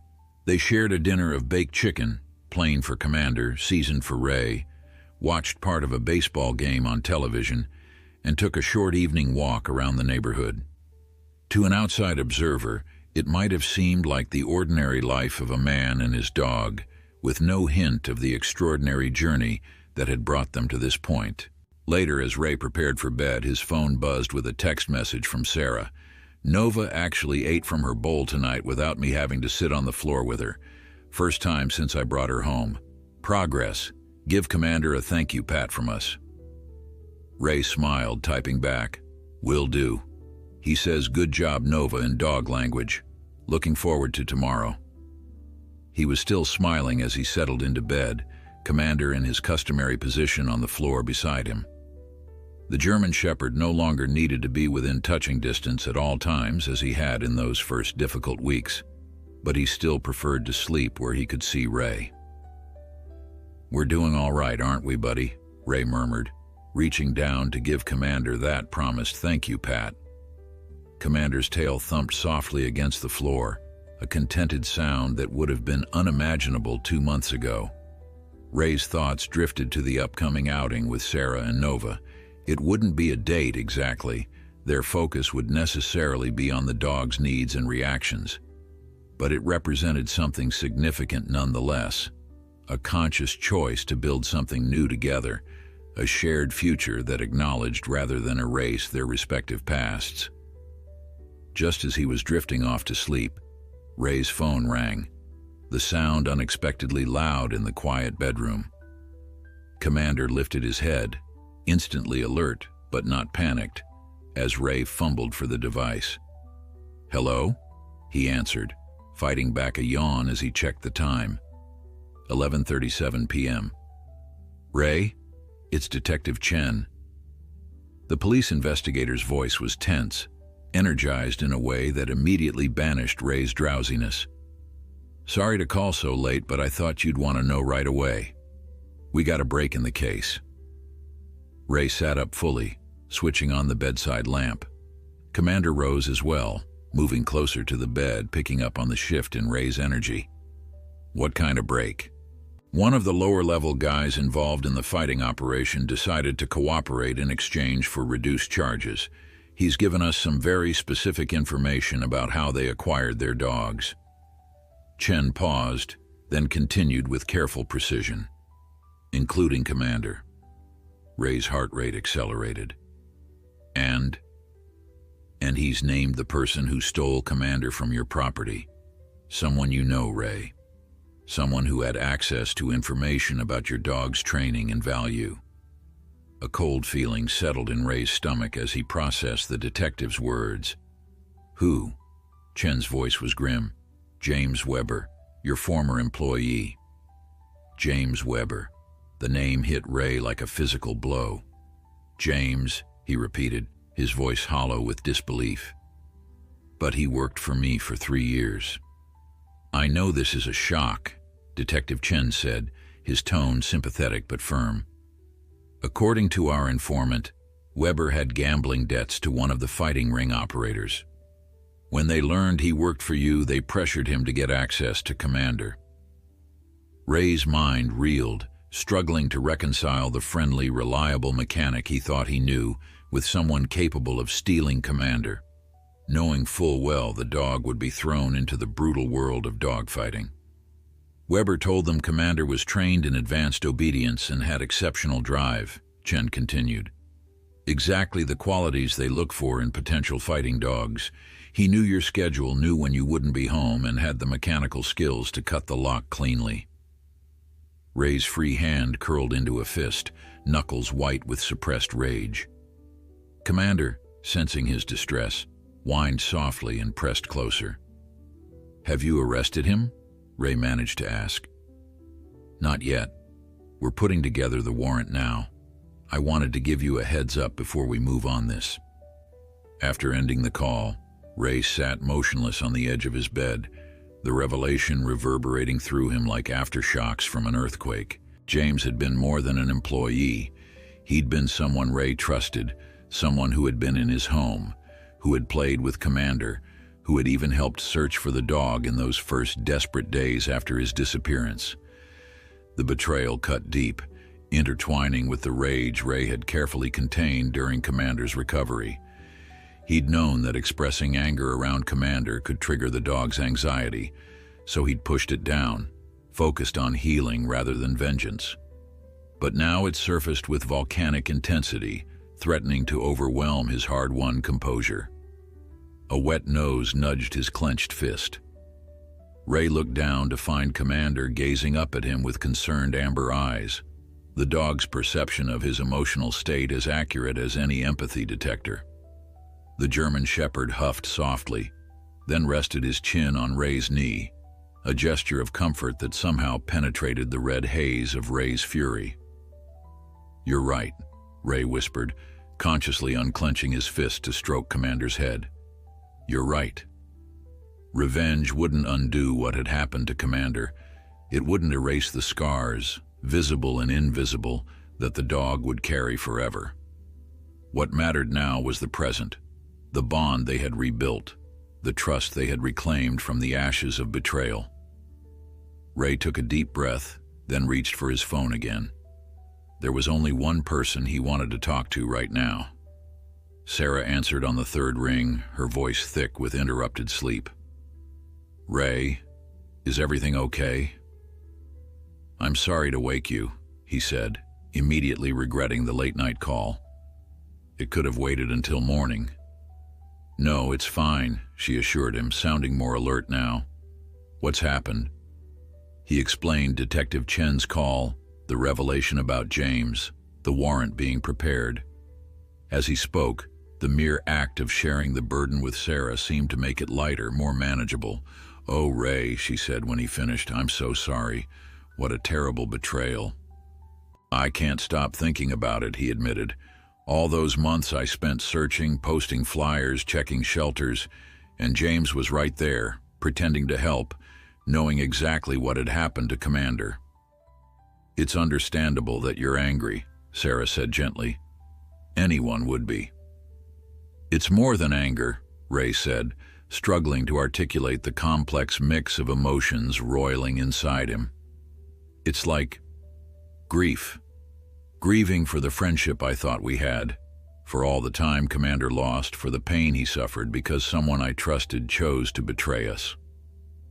Commander shifted position, settling more firmly against Ray's legs, as if to remind him of his presence, his recovery, his resilience.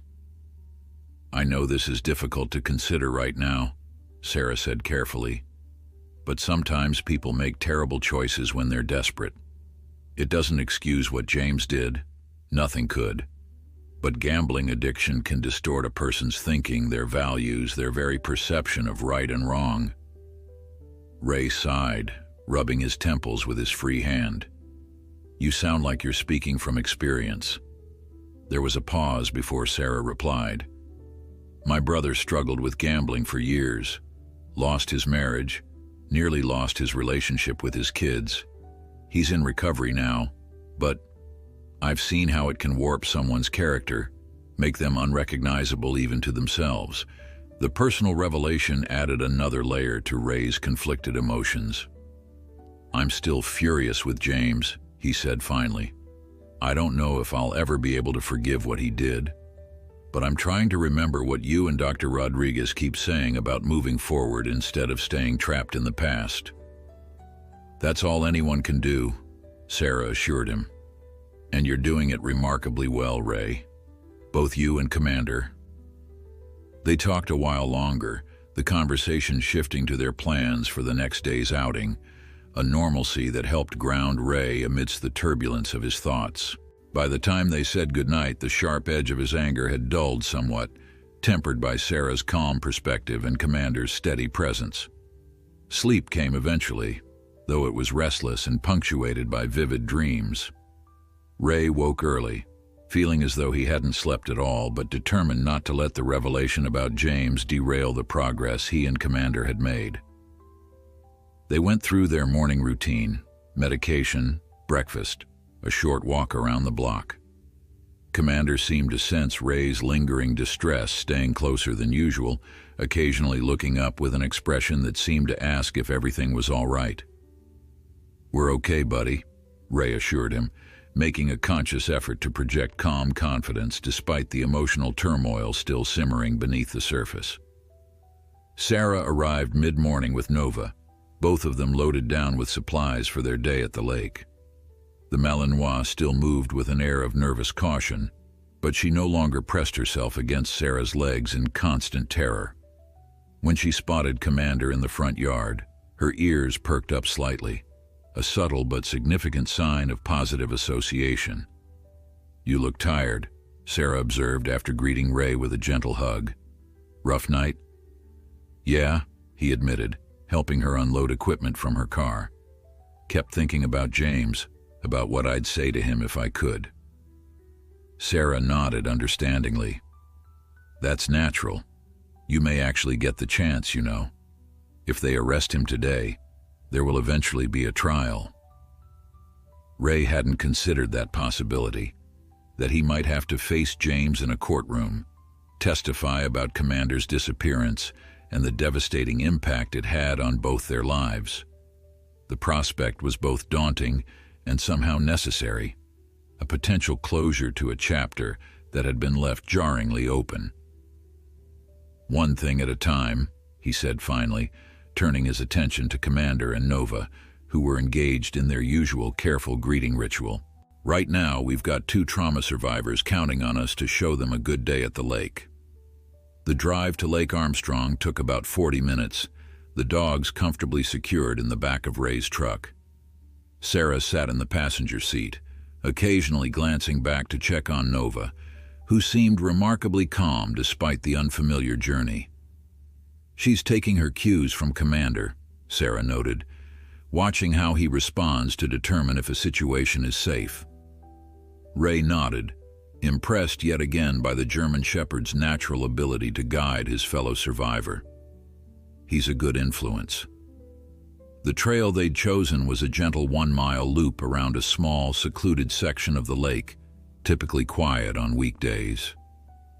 When they arrived, the parking area held only 2 other vehicles, promising the kind of low-stress environment ideal for Nova's continued rehabilitation. As they prepared for the walk, attaching the specialized harnesses, gathering waste bags and water bottles, Ray's phone buzzed with a text message from Detective Chen. "Weber in custody. Confessed everything. Wants to speak with you." Ray stared at the message, a complex mixture of emotions washing over him. Closure was suddenly within reach, the possibility of answers to questions that had haunted him for months. "Ray?" Sarah's voice broke through his thoughts. "Everything okay?" He showed her the message, watching as she processed its implications. "What are you going to do?" she asked quietly. Ray looked from the phone to Commander, who was waiting patiently by the trailhead, Nova at his side. The German Shepherd's journey from terrified victim to confident guide represented everything Ray had fought for these past months: healing, redemption, the triumph of resilience over cruelty. Whatever James might say couldn't change that fundamental victory. "I'm going to take my dog for a walk," Ray said, pocketing his phone with newfound certainty. "The rest can wait." Sarah's smile held equal measures of pride and affection.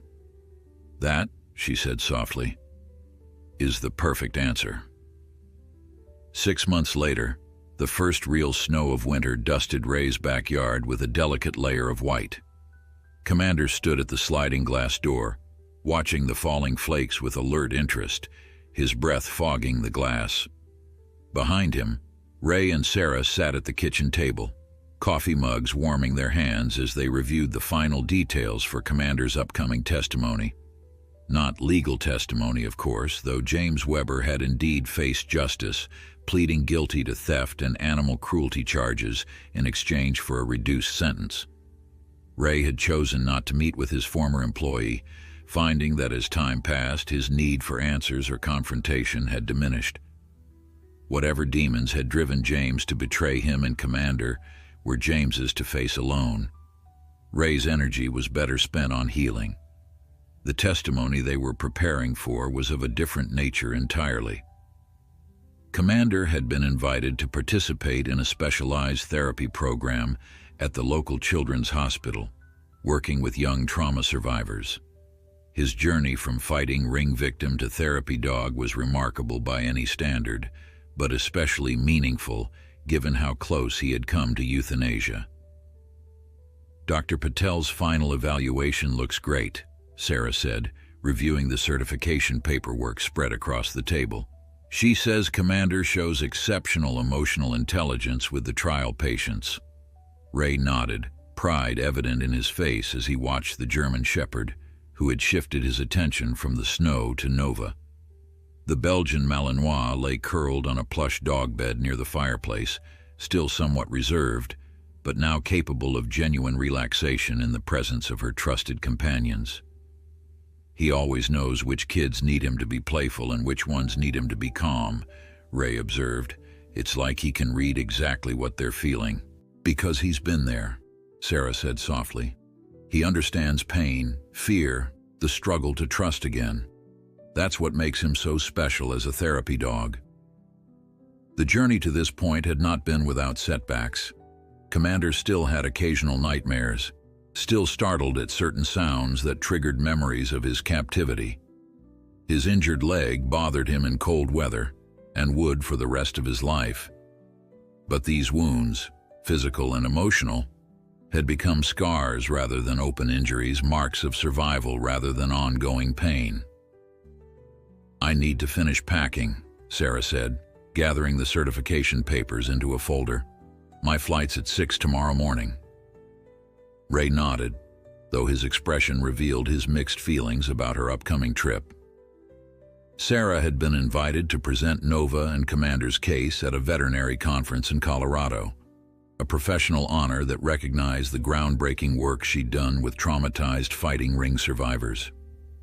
3 days, he reminded himself aloud. That's not so long. Sarah smiled, reaching across the table to take his hand. "You and Commander will hardly notice I'm gone. You've got the hospital orientation, the meeting with those potential adopters for the new rescue group, and didn't Mike mention something about a vintage Mustang that needs your magic touch?" "Still," Ray said, intertwining his fingers with hers, "the house will feel empty without you and Nova."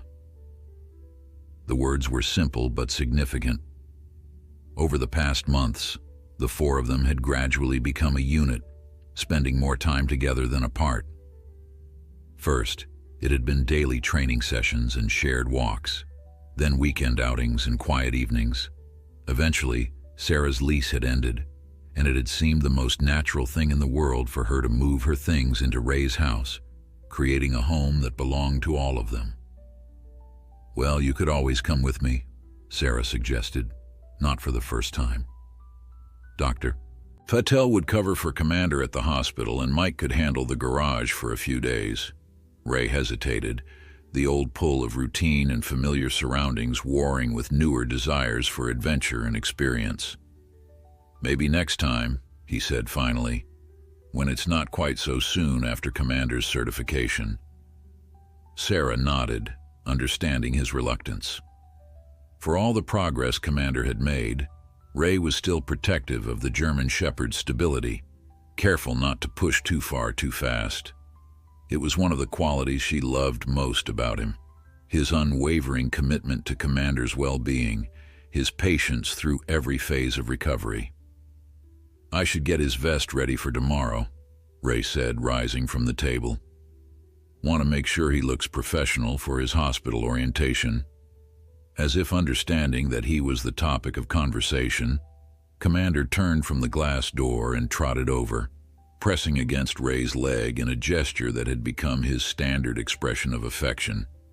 Ray scratched behind the dog's ears, marveling as he often did at how far they had come from that desperate night at the shelter when he'd heard Commander's name called just in time. The therapy dog certification was the culmination of months of intensive work with Dr. Rodriguez and specialized trainers.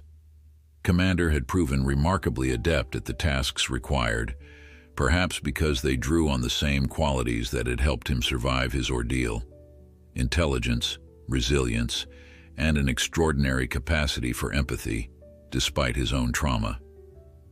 Sarah watched them with a soft smile, then moved to check on Nova, who lifted her head in gentle acknowledgement. The Malinois still had a long way to go in her recovery. She remained wary of strangers and overwhelmed by chaotic environments, but her progress was undeniable. She now actively sought affection from both Sarah and Ray, played occasionally with Commander, and had even begun basic obedience training. "You're a good girl," Sarah murmured, stroking Nova's head.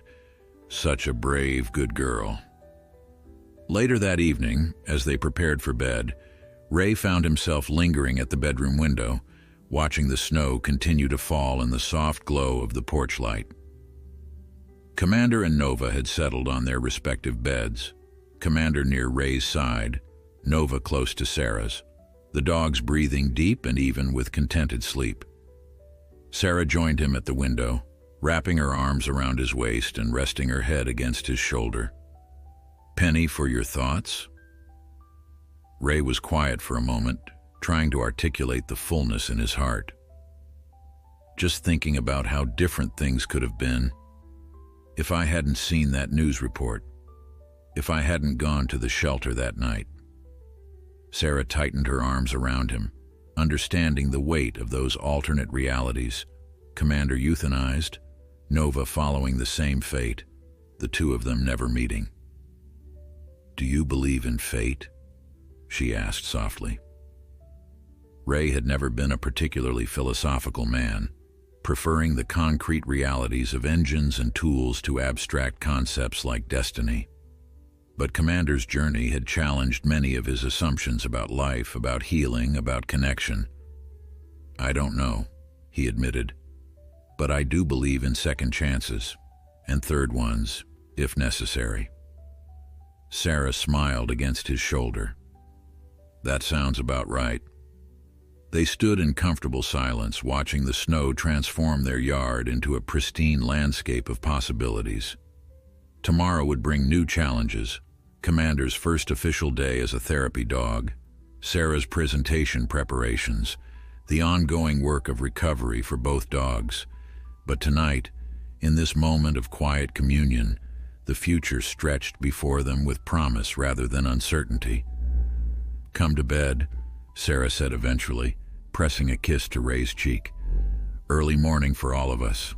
As they settled under the covers, Commander rose briefly from his bed, making his nightly check of the room's perimeter, a habit from his early days home that had evolved from anxious vigilance to comfortable routine.